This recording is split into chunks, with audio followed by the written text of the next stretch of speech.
Welcome back everyone to Four Lake Forest, our magical theme park located in the Black Forest in Germany. In the last episode we did establish our little bit of a main street, we did have a bit of a coaster car interaction with our bike sidecar coaster, more about that one later, and today we're going to establish a university building that is going to house a Darkride, but more about the Darkride later in today's episode.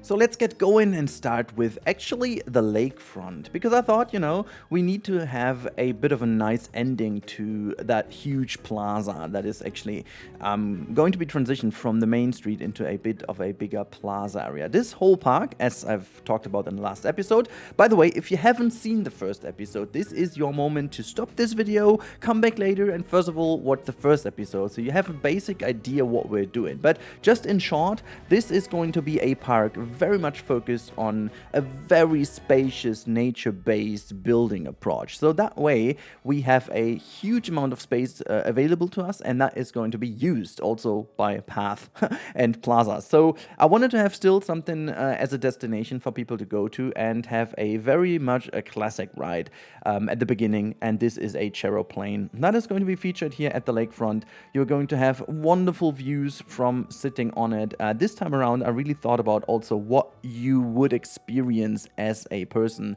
riding on this ride. You'll see later on in the real-time part. I completely made this intentional, so every viewing area of this thing has an intention, and we are going to do a couple of things to make sure that this is a super enjoyable ride. Now, it was a very enjoyable way of doing it because the amount of new things I can do with, like, basically in this park, with the ability of making some nature-focused stuff and not being tied to the Hamburg Harbor area, made me completely rediscover this game and its pieces. So that was a lot of fun to do, and also the nature part, like you'll see today, I'm getting better and better in using different types of foliage pieces. I haven't really looked too much into them beforehand because obviously we just needed some shrubbery and some planters in the other parks we did so far, so nothing fancy. And the only other thing I did was the winter park, like the Blizzard Beach kind of focused one, which is super alpine and not really what I was going for here. So yeah, that was very fun.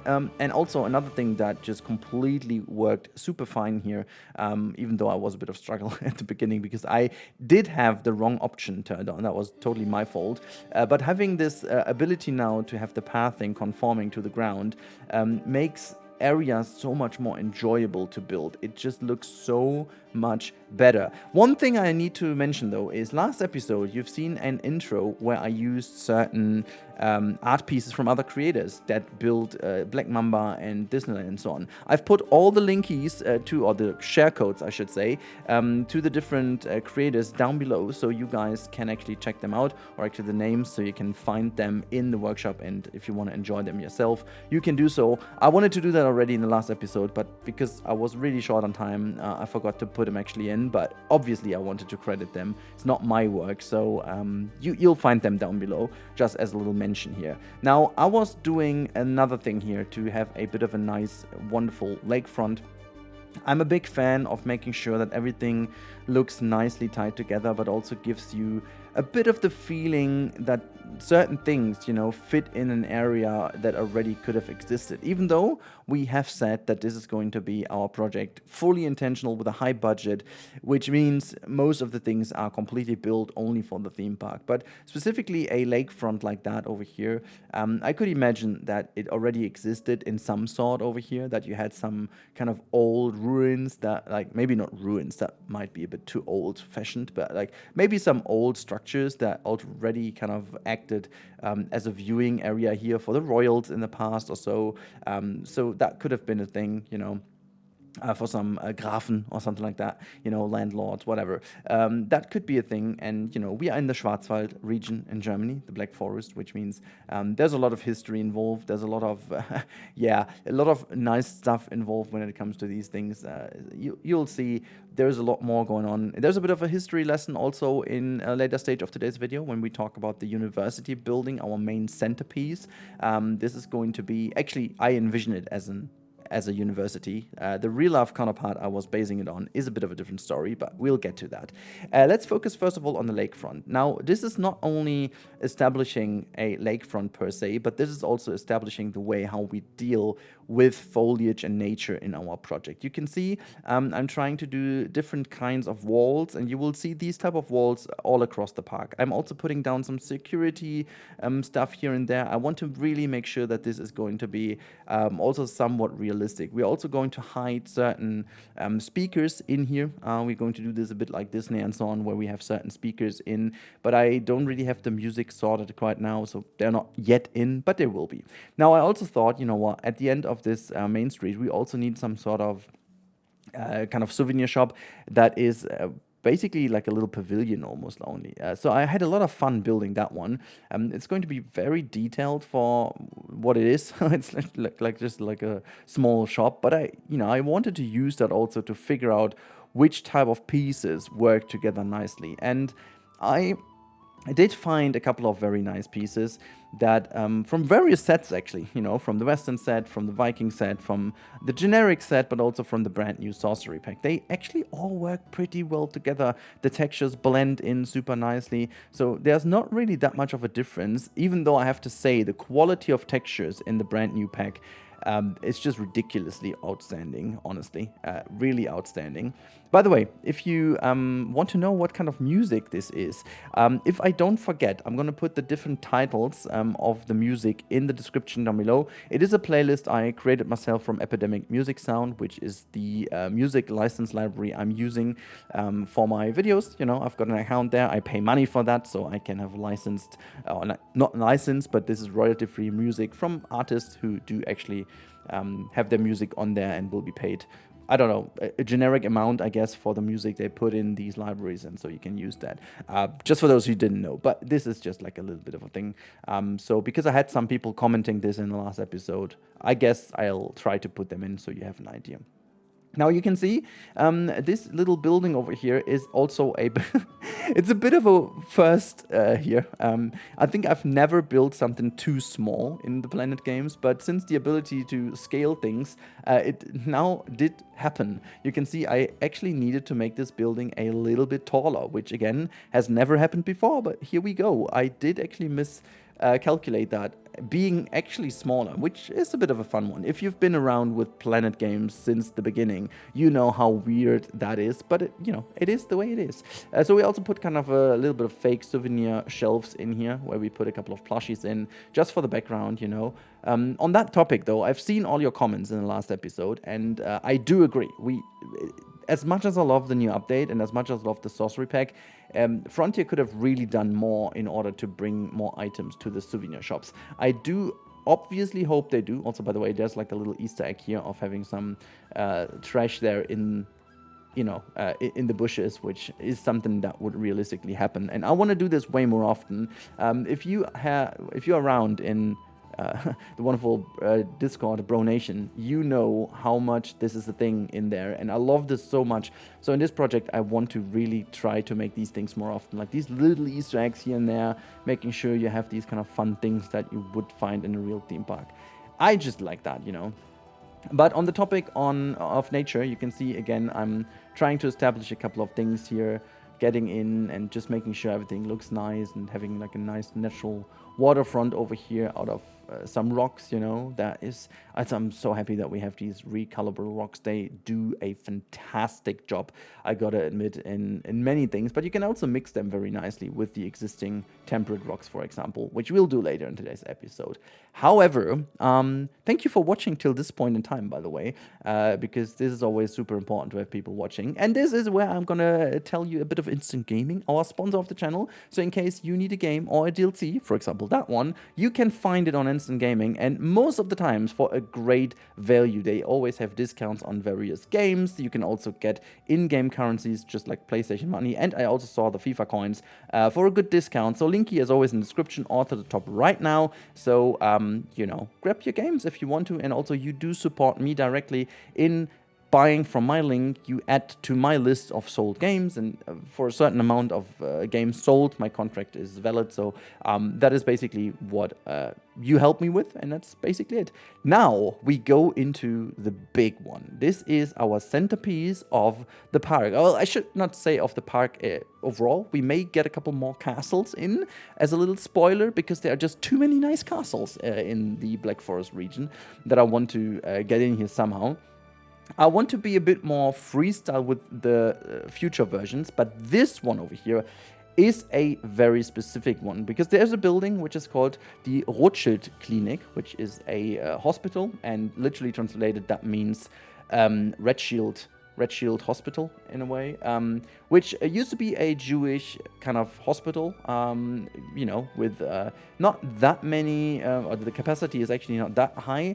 But this is what it's based on, and it does also have a bit of a dark history, as you can imagine, it being in Germany, and during the 30s and 40s in Germany, things happened. I don't want to delve too deep into that, but it's been repurposed into something else, and later on is just like now being a bit of a nice kind of destination for tourists, but it's been repurposed for something else, and again, I don't want to go too much into it. But for our course over here, I imagine that being a university building. The reason why I say that university building is becoming more important in the future when we're doing the actual Darkride in here. So you can tell that if you've ever been there in this region, you should be able to tell this building apart very easily. It's been a hell of a build, I gotta tell you. It's been super crazy. And if you do want to know where this is, it's basically in the city of Nordach. So there is the real building, but like this build over here was challenging me quite a lot. I wanted to do it as detailed as possible, and I wanted to also kind of make sure that it's not overly crazily piece heavy already at the beginning, because we will need these pieces for some interiors, we will need pieces for other areas, and I want to ensure that this park is enjoyable for the longest. And so it was a bit of a hassle to find the sweet spot between making it look very detailed from a distance and very nice, but also at the same time keep it relatively okay from the piece count, which worked out okay because I needed to do a custom roof, which you'll see later on. I hope I did not need to do this, but yeah, it's basically going to be it's going to be a very nice build. I am very proud of it, to be honest. And also, while you're looking at this and while you're seeing what I'm doing... Oh, by the way, I should mention that the lowest part over here is receiving a real window, because you will be able to look inside and people will be able to look outside. Again, I'll be talking about this in a dedicated part today's video. So let's focus in this specific park on a couple of things. So as this is going to be the main centerpiece, it's not going to deal too much with force perspective or so. I imagine this being a more or less realistic build. Maybe they have taken this over from already an existing build. I did do a bit of a change towards the upper side of the building to make it a little bit force perspective and a little bit different height in the upper stories, but this is something usually been done in the past anyways, so not as heavy as things Disney would do, but definitely more heavy than nowadays. Also, because of structural integrity and making sure that everything works. But yeah, I just wanted to not make this too theme parky and make it still relatively realistic. We are going to deal with the lower part of the building first. I have an idea what we can do in the upper part of the building later in the whole project, not yet. There is going to be something I want to try at some point, but I'll have to see if that works. Now, the building itself, as beautiful as it will turn out, took me some 4 hours or so to build. You are going to see the final version now of most of the things. I've tested a lot of different items to see which ones work the best together and which kind of packs work together the best. But it turned out very clean and nice looking, I have to admit. And I also tried which kind of plaster stucco pieces work together the best with the brick pieces and some of the keep pieces. The textures all are looking super nice, but I also wanted to see which kind of roughness works well together. Because, for example, the which set is that again? Not the Viking set, but like the Mystic set. Kind of they have some gorgeous pieces, but the roughness of the pieces is not really similar to the other ones, which means they're a lot more glowing and just like, I don't know, they have a bit of a different surface, and I don't really like how they're together. Even though I like the pieces from the texture, they don't really... the methodology pack is, by the way, just my brain. Yeah, but anyways, I also tested some of the fantasy packs and fantasy pack pieces, and they work a lot better. And then I figured, Frontier, if you're watching, there's a bit of a consistency issue here. We do have a lot of the slate roof key pieces that do... no, the townhouse key pieces. They have wonderful individual non-grid pieces, but the slate roof pieces, they do not have individual pieces that are non-grid. So you can't really do any custom roofs with those, which is a bit of a shame, to be honest. So Frontier, if you're watching, it would be nice if we can have at least 1 or 2 pieces that are non-grid for these roof types. It's kind of a, the deeper you go into the pack, the more you notice if there is a piece missing, and that was definitely one that I was missing. But in other news, you can obviously tell that that there is, a good way of integrating the fantasy pieces in here. By the way, fun story, if you haven't watched the video, there's a video of Benji's adventures, and when the pack came out, I already was thinking about he must feel very odd regarding his Hogwarts kind of build he did very early on in the game with obviously not these pieces. And his video is kind of funny because he felt the way I felt many times already with Frontier, who used to be delivering pieces exactly after I have done something absurd to kind of recreate this, and then Frontier came around with a way simpler solution, which is exactly what Benji's adventures now experienced. And again, this video is kind of hilarious because like when he was checking out the pieces, not only from the sorcery pack but also the fantasy pack, he didn't really check too much. You can generally see his soul leaving his body when he was seeing these 1-by-1 pieces for Hogwarts. Just too funny though. Anyways, we are now 16.5 minutes in. If you're listening to me for the whole time, first of all, a round of applause for you. But also, if you skipped here, you stay with me, okay? I see you. People skip towards this point in time. I know this. So, hey, you skippity skip. Do me a favor, please. If you haven't subscribed to the channel yet, please ensure to do so, because lately, I don't know if you've seen this, but lately YouTube has been doing some changes to the way how the YouTube views are calculated. It is a bit of an odd one. Even though you're watching and you're not subscribed, it can happen that this is not actually calculated as view if you're at the same time not logged into an app or on the browser. So if you're watching on your TV, for example, and you're not logged in, you just went to my channel, it is not counted as a view, which is super odd, and it's a bit of an issue for creators because you, despite the fact you still get the view in terms of monetization and the overall watch time, you don't get it as view, and that is pretty annoying, specifically when you want to do sponsorships or so in the future, where people obviously look at your reach. So I just wanted to give you a bit of a note why that is important, and by subbing to the channel, you ensure that your view is counted still if you are occasionally logged out, because then the system still will recognize that you as a IP or whatever will be sub to the channel. It's a bit of an odd one, as I said, but it's proven that this is working. So I know that still over 50% of people regularly watching my videos are not sub to the channel. I understand. I always check this myself, that I am watching channels for years already and I'm not sub, but I started to sub them too. So if you're not, please ensure to sub if you haven't already. That helps me out tremendously, and obviously it is the easiest money-free way to support me, and in case you want to spend money for whatever reason, there's always the membership option on my channel, which helps the creator directly. Okay, enough of that self-plug over here. I mean, we had the time because you can see all the building in the background of that one tower, but oh my god, I'm so happy with how that turned out. It is looking so beautiful. I'm very, very happy, and it's looking so clean. You'll see that in the real-time part. I'm so excited to show you the real-time part. Today, it's even more so than last week, because it's looking...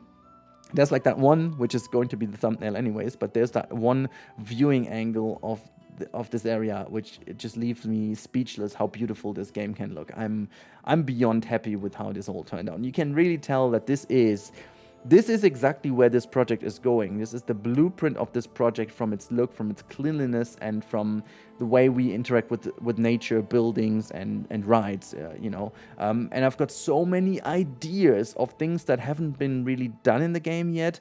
I've got some ideas doing weird stuff with like the platforms, and I've got so many. I wish I would have 3, 4, 5 weeks off now, and I could play the whole day. So you would be having a series of 50 episodes rather soon. On that note, by the way, I'm trying to bring out an episode every Saturday now of the Four Lake Forest. I'm not sure if I can keep this up, but I will definitely try.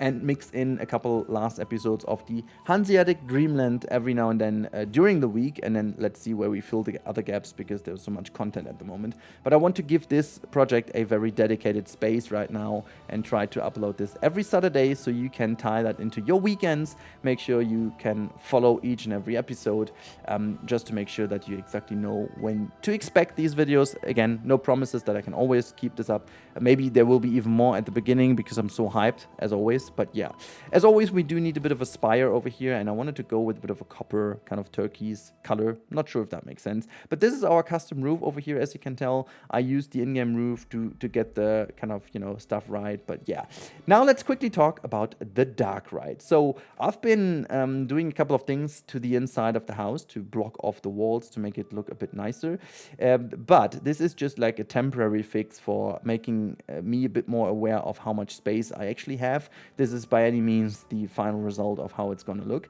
I tried a couple of things that I wanted to do in here, but most of the flat rides are really still too big for fitting in here. So I do have a bit of a different idea. Also thanks to my brother, who was the main reason that I was going for that. And, we are going to do a Omnimover ride in here. And that one is going to be a hell of a fun story. So as teased before, this is a university in our context over here. So we are going to have a bit of a university-based storytelling around this dark ride. It's going to be very fun, and you can see it's going to go into the basement of this building, which is going to be a bit of a challenge. But here's the little spoiler, or shall I say cliffhanger, because this is not going to happen in today's episode, and it's also not going to happen in the next episode. It's going to happen in 2 episodes time. I've already build a couple more things that I know it's not going to be in next episode, but there's a good reason for that. So next episode is going to be focusing on the left side of the main street,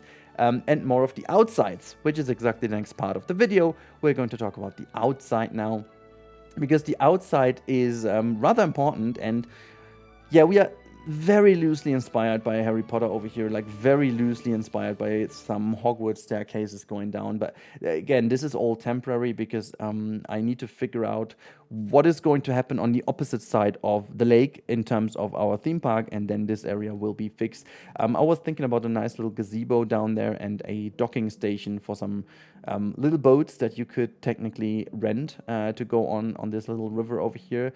But then again, we also have the coaster, so I'm not entirely sure how safe it was to be going over this lake. So maybe there's going to be a fence and you can't really go there. But anyways, there's a good reason for not finishing this off yet, because you always need to see that in a context, and the context is going to be that we have, our main focus is the dark ride in there for people, giving them a reason to go there. But then at the other hand side, we can still do something more with this area.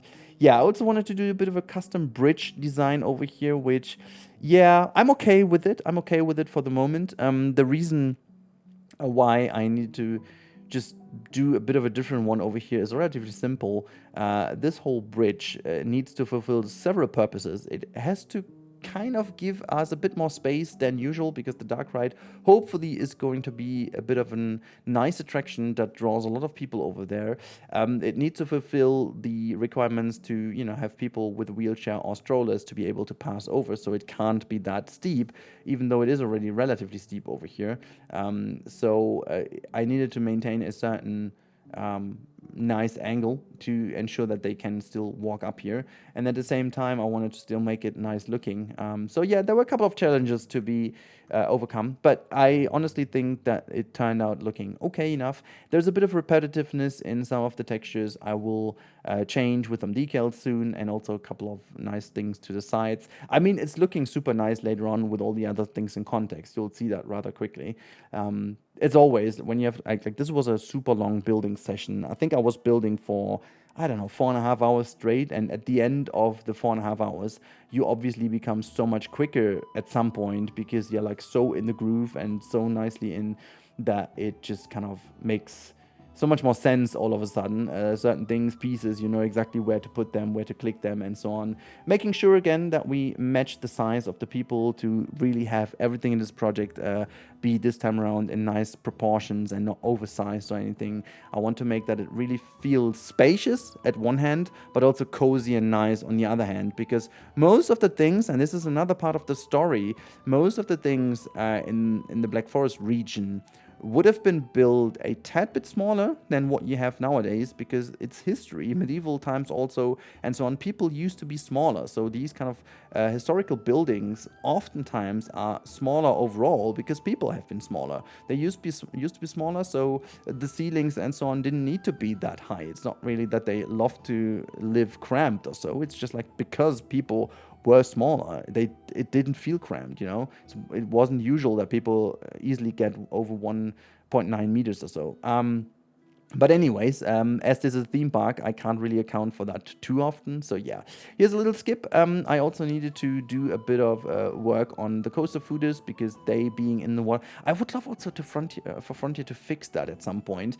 In Planet Zoo, we have the option to align stuff to the lake or water surface, and I would love to see this in Planko too, because that would help to have the footers on the water and not in the water, which is rather unrealistic. But you can also see in the background the bridgey is done. I did a bit of skip here because, oh my god, that was just way too much footage and way too much to show.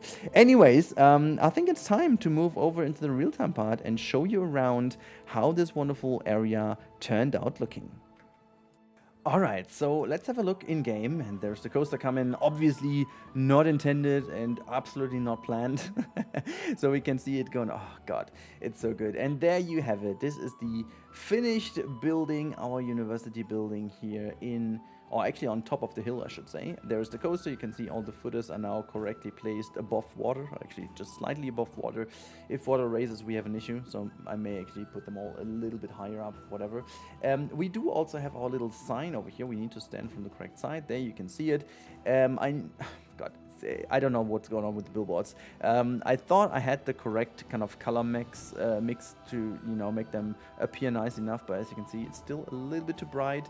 I need to change that a little, but you know, it'll get a little bit of our text in here, like an info text as well, to make sure that people have already an idea what they're going to expect. It's already going to be the first part of the Darkride experience, that little info panel over here, which is going to be used. Anyways, let's move over so you can have a bit of a nice view for the rest. So you can see this is the other side of things, you know, where you can see the coaster pop. And then this is also like a very nice viewing point over here, where you have that wonderful airtime hill just in front of the side of this wonderful university building. Oh, look at all the birds up there in the air. That's so cool. There you have it. Coaster goes over with the airtime hill. Oh my god, it's so good. And then we do have our little kiosk on this side. You can see a couple of things in here. It just adds so much if you put like all these typical kind of things in here, like the little postcard viewing, and then also the caps over here, the plushies in the back. It just adds so much to it. I also want to have, like, you know, we've got so many things, but why don't we get like these little bags over here and that little box? Like, this exactly is Souvenir Show. I wish to have these things as well that are displayed in, or like actually these displayed. I mean, they are modeled, right? We could just give them, get them as items. We have these bags in the back which look super good, but I would love to have also like just some Memento branded ones. So So yeah, this is it. We also have like a door to enter. There's nothing special in here. I just wanted to put maybe some stools or benches in the back here to make it look a bit more nice. But yeah, whatever, that's that. And as you can tell, there's still a huge plaza. We'll get to that in a second, what's going to happen. But first of all, let's move over the bridge. This queue area over here, by the way, is also not fully done. We'll get some cover for the people there too, not only the weeping willow tree.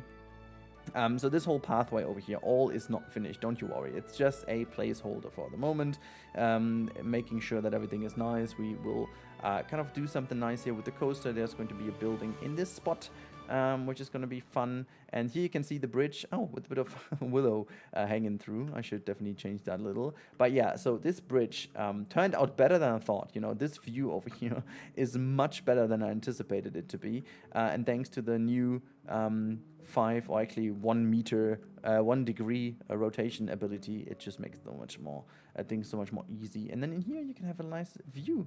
I mean, just look at that, how this already is turning out to be looking. With the little hill in the background, gives you that really nice nature feeling of it being, it technically could be in the Black Forest, you know.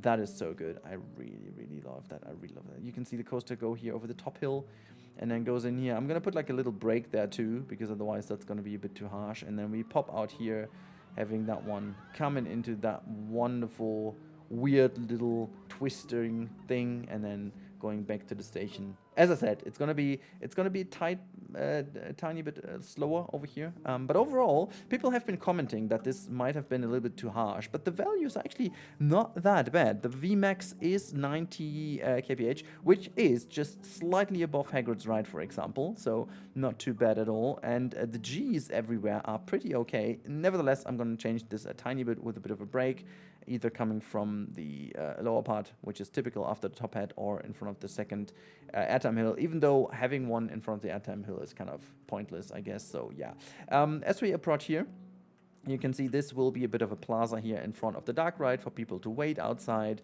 Very typical. We may have 1 or 2 food stalls as always, or maybe restrooms in here would be technically cool. And then inside here, this is gonna look very nice once it's done. This station is gonna look so sick, trust me. I have to fiddle around a little bit where to put the path and queue and so on. It's gonna be a bit of a hassle, but it's gonna turn out so freaking beautiful. Trust me, I did some testing on here. It's so good. It's going to be so good. So yeah, once we have that, you can see this is where the exit sits. This one is going to be very straightforward. Very interesting to see how that's going to turn out. And then the last thing is we're going to go out of this camera, fly up a little, and show you around what is going to happen in the next episode, so you have a reason to click in again and come back into this series, which I am already absolutely adoring. So this episode was focused on the main centerpiece. By the way, I should show you now why this is sitting exactly where it's sitting, so you can see it's now nicely framed over here.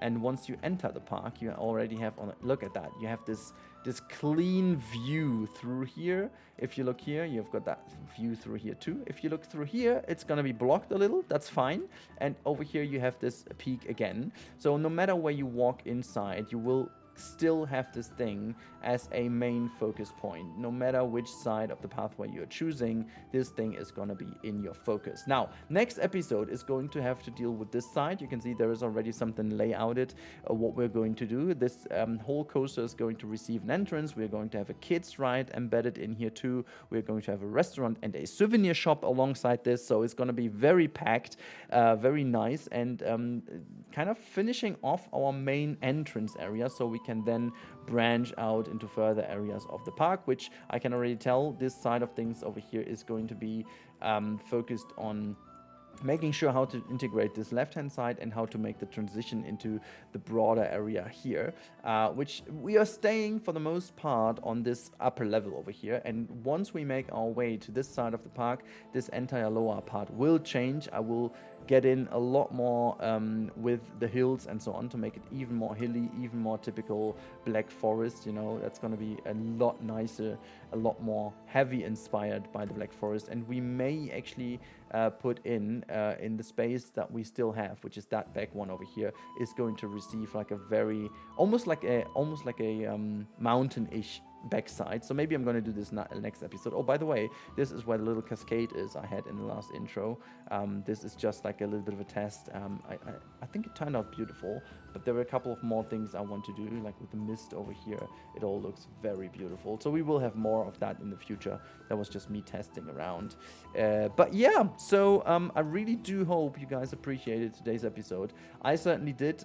It turned out to be a fantastic episode to work on. I hope you guys enjoyed it as much as I did working on to watch. And if you did, again, don't forget to subscribe to the channel. And if you need games or anything like that, make sure to check out the instant gaming link in the description. It always will help you save money. So thank you so much for watching. I hope to catch you in the next one too, and I hope you enjoyed that one. Well, there's not more to say. I am very happy you guys still support me on the channel. I'm very happy this game still backs so much fun, and well, I guess now it's time to move on to the next episode. Goodbye.